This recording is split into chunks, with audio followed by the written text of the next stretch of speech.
Souvenir d'un musicien de la cour impériale, l'ensemble des monuments de Hue.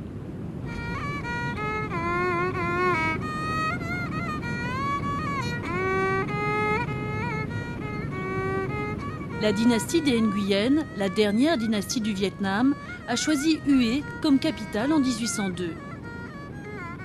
La cité royale est inspirée de la cité interdite de Pékin. Ici, la porte Nomon se présente sous la forme d'un phénix avec ses ailes déployées. Il est impressionnant et très beau à voir. Le dernier empereur du Vietnam a annoncé la fin de la dynastie des Nguyen depuis cet endroit en 1945. C'était le 13e empereur Bao Dai. Sous son règne, Hue avait été colonisée par la France. L'empereur lui-même avait fait ses études dans ce pays. Il utilisait la musique pour chaque cérémonie. Bao Dai a essayé de garder sa dignité grâce à une musique de cour solennelle, alors qu'il subissait de fortes pressions politiques des pays étrangers. Les musiciens jouaient toujours au mieux de leur capacité. Sinon, on les informait que leur tête serait coupée.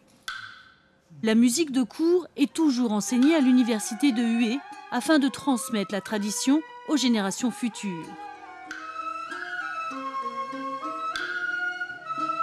Les empereurs successifs ont toujours réalisé leur sépulture du temps de leur vivant. Voici le mausolée de l'empereur Cai Din. Il était le père de l'empereur Bao Dai. La conception de sa tombe a été influencée par la culture française. L'empereur Cai Din gît sous cette statue. L'empereur Bao Dai, par contre, est enterré à Paris, dans un cimetière près de la Tour Eiffel.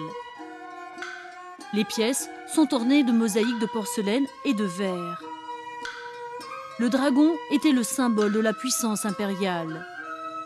Ses yeux sont faits avec des culs de bouteilles de vin français. Les techniques de décoration de mosaïques sont encore utilisées à ce jour. Les bouteilles de vin viennent de France et la céramique de Chine, mais la combinaison des différents matériaux produit un style unique au Vietnam.